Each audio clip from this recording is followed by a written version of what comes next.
नवरात्रि व्रत पूजा की तैयारी कैसे करें। चैत्र नवरात्रि जिसे वासंतिक नवरात्रि है, ये वर्ष 2026 में कब है शुरू, कौन कौन सी पूजा हमें पहले ही दिन करनी होती है, संपूर्ण नियम संपूर्ण तैयारी एक ही वीडियो में आपके लिए लेकर आए हैं। नमस्कार, वेलकम टू माय चैनल। मैं हूं मनीषा।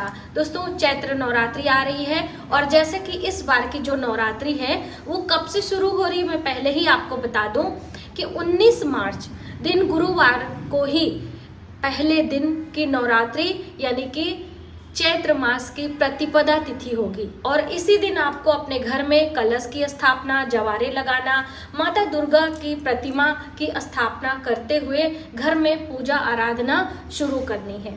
अब देखिए, बहुत सारी बहनों के बहुत सारे कंफ्यूजन भी होते हैं, तो इस वीडियो में हम आपके वो सभी कंफ्यूजन भी दूर करने वाले हैं। क्या पहले ही दिन हमें सिर से बाल धोकर स्नान करना है या कि पूरे 9 दिन हम बाल से स्नान करते हुए पूजा करेंगे।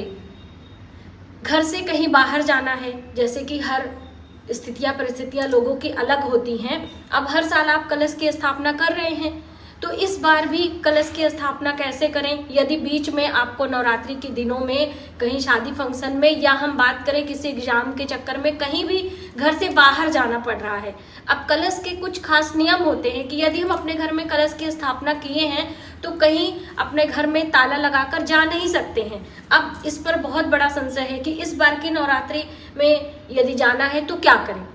और दूसरी अहम बात दोस्तों कि क्या हमें हर साल माता रानी के पूजन के लिए जो प्रतिमा होती है या हम बात करें उनके लिए जो हम लाल कपड़ा बिछाते हैं, चौकी लेते हैं या हवन करने के लिए हवन कुंड लेते हैं, हवन सामग्री बनाते हैं, वो हर साल हमें नया लेना पड़ता है कि पुरानी चीज़ों का भी इस्तेमाल हम कर सकते हैं। क्या बिना अखंड दीप या बिना जवारे लगाए हम माता रानी की स्थापना, पूजा, उपासना नहीं कर सकते हैं। इस तरह के बहुत सारे सवाल आप सभी के ही आए हैं, तो चलिए देर न करते हुए वीडियो की शुरुआत करते हैं। और दोस्तों, यदि आपने अभी तक हमारे चैनल को सब्सक्राइब नहीं किया है तो प्लीज़ सब्सक्राइब कर लें, बेल आइकन को प्रेस कर लें जिससे वीडियो की हर नोटिफिकेशन आपको सबसे पहले मिले। और नवरात्रि व्रत से पहले आप सभी तैयारियां बिल्कुल प्रॉपर तरीके से करके रखें जिससे कि माता रानी की प्रसन्नता, उनकी कृपा आपके पूरे परिवार पर बनी रहे। जय माता दी का जयकारा जरूर लगाएं कमेंट बॉक्स में। और दोस्तों, हम बात कर रहे हैं नवरात्रि, तो जैसे कि पहले ही मैंने आपको बता दिया कि वर्ष 2026 की ये जो वासंतिक नवरात्रि है जिसे चैत्र नवरात्रि कह रहे हैं, यदि आप व्रत शुरू करना चाहते हैं तो कर सकते हैं। अब देखिए, शुरू करने के कुछ खास नियम होते हैं। जब हम व्रत शुरू करते हैं तो हम माता रानी के पूजन की विधिवत तैयारी करते हैं। अब विधिवत में देखिए, आपका सामर्थ्य है तो आप पुरोहित बुलाएं या स्वयं से भी एक दिन पहले से सारी सामग्री तय कर रख लें खरीद कर। अब जैसे एक दिन पहले रहता है अमावस्या, तो क्या अमावस्या तिथि में हम पूजा की कोई खरीदारी नहीं कर सकते? बिल्कुल ही कर सकते हैं, कोई परेशानी नहीं है।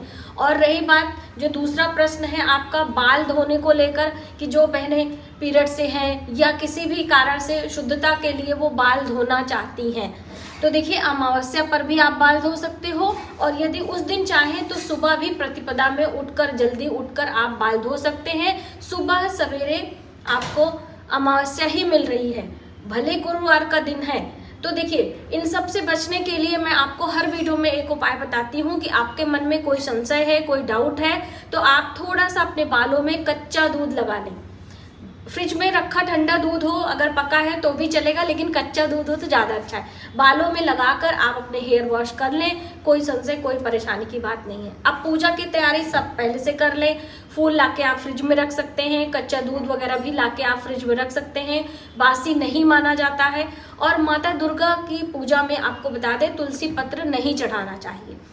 पिछले साल के आपके माता रानी की चौकी, माता रानी की प्रतिमा, माता रानी का जो लाल रंग का कपड़े का आसन है वो है, तो आप उसे धोकर साफ करके पहले से रख लें। आप बिल्कुल उसे पूजा में बिछा सकती हैं, कोई ज़रूरी नहीं है। देखिए, जो लाल कपड़ा या चुंदरी होता है, हम उसे यदि सुरक्षित ऐसे रख देते हैं, हम मनुष्य अपने काम के लिए इस्तेमाल में नहीं लेते, तो बिल्कुल आप उसका इस्तेमाल कर सकती हैं। ठीक है। अब पहले ही दिन कुछ कार्य करना आवश्यक है। यदि आप अपने घर में माता रानी का कलश स्थापना या जवारे लगा रहे हैं या फिर हम माता रानी का स्थापना करना चाहते हैं, तो क्या प्रतिपदा तिथि में ही कलश की स्थापना और जवारे लगाए जाते हैं, जो कि किस मुहूर्त में लगाना है, कैसे क्या, वो आगे प्रॉपर वीडियो आएगी। ये तो हम आपको बहुत पहले इसलिए वीडियो दे रहे हैं जिससे कि आप तैयारी कर सकें, जिससे कि आपकी कोई भूल चूक त्रुटि ना हो सके। ठीक है, तो आप पहले ही दिन कलश की स्थापना करेंगे, पहले ही दिन जवारे लगाएंगे और पहले ही दिन हम माता रानी की प्रतिमा लगाएंगे। अब देखिए, दो सवाल इससे उठकर आते हैं। क्या आपका पूजा मंदिर बड़ा है और आपके प्रॉपर वहां पर जगह है, आपने माता रानी को वहां पे विराजमान किया है, तो क्या हम अलग से चौकी लगाएं, वहीं पर कलश रखकर पूजा नहीं कर सकते हैं? बिल्कुल कर सकते हैं। आजकल तो लोग ऐसा सिस्टम मंदिर में बना रहता है कि वहाँ पे बहुत सारा स्पेस रहता है, तो वहीं पर आप कलश भी लगा दीजिए, एक बर्तन में जवारे लगा के रख दीजिए और वहीं पर अखंड दीप भी लगा सकते हैं। और ये सारी चीज़ें आप पहले ही दिन लगाएं तो ज़्यादा अच्छा है। अब देखिए, बहुत सारी बहनें अकेले हैं या पीरियड से हो जा रही हैं, अब पहले दिन ना ही वो कलश की स्थापना कर पाएंगी, ना ही जवारे लगा पाएंगी और ना ही अखंड दीप।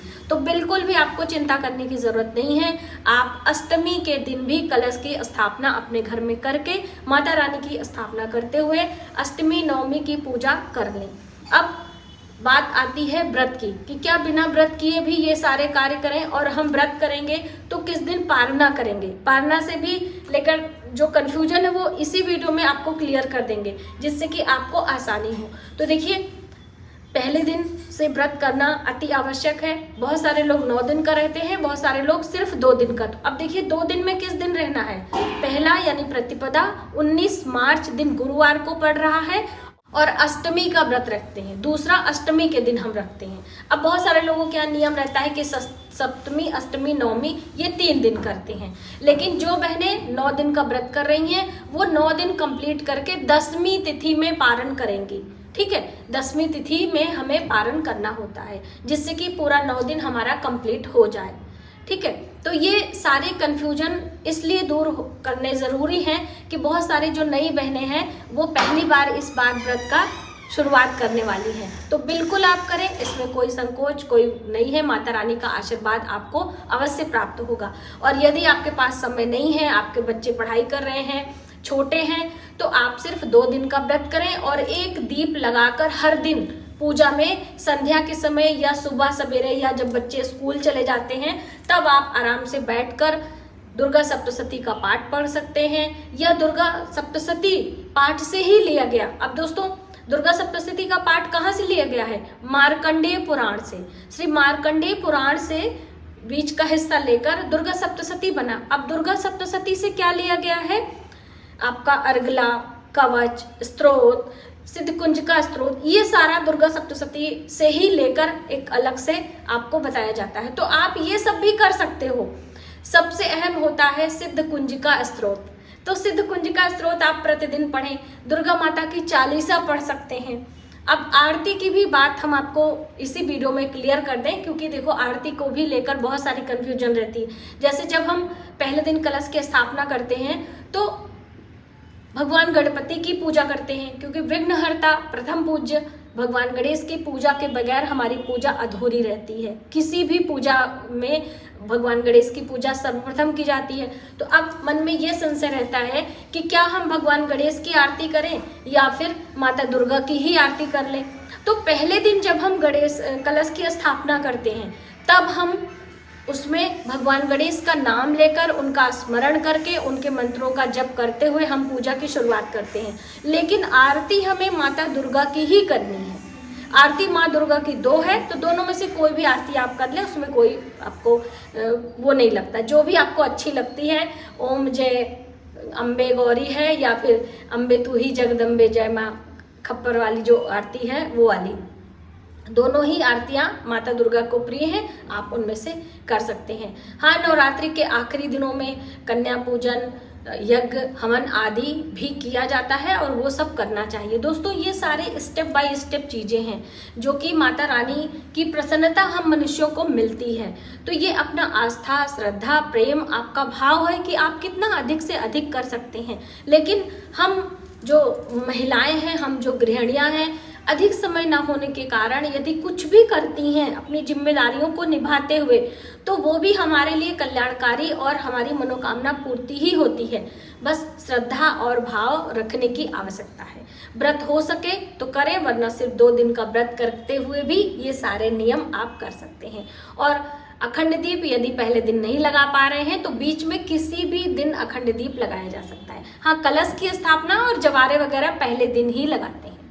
तो ये थी कुछ विशेष जानकारी जो कि नवरात्रि व्रत पूजा से पहले आपको पता होनी चाहिए, और आप इस तरह से इन बातों का ध्यान रखते हुए अपने घर में माता रानी का पूजन करें, आवाहन करें, उनको प्रसन्न करने का सब यथा प्रयास करें। मिलते हैं एक नई जानकारी के साथ नए वीडियो में। तब तक आप अपने परिवार का ख्याल रखें।